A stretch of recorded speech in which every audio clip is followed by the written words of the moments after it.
حضرت علی رضی اللہ عنہ سے مروی ہے کہ جناب رسول اللہ صلی اللہ علیہ وآلہ وسلم نے ایک مرتبہ حضرات حسنین رضی اللہ عنہ کا ہاتھ پکڑا اور فرمایا، جو شخص مجھ سے محبت کرے، ان دونوں سے محبت کرے اور ان کے ماں باپ سے محبت کرے، وہ قیامت کے دن میرے ساتھ میرے درجے میں ہوگا۔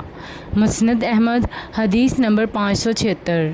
حضرت علی رضی اللہ عنہ فرماتے ہیں کہ سحری کے وقت ایک مخصوص گھڑی ہوتی تھی جس میں نبی صلی اللہ علیہ وآلہ وسلم کی خدمت میں حاضر ہوتا تھا۔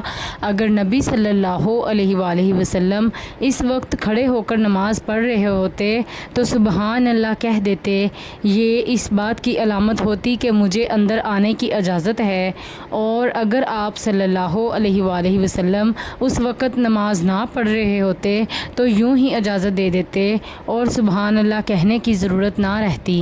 مسند احمد، حدیث نمبر 570۔ حضرت علی رضی اللہ عنہ سے مرفوعاً مروی ہے کہ جو شخص جھوٹا خواب بیان کرتا ہے اسے قیامت کے دن جو کے دانے میں گرا لگانے کا مکلف بنایا جائے گا، حکم دیا جائے گا۔ مسند احمد، حدیث نمبر 568۔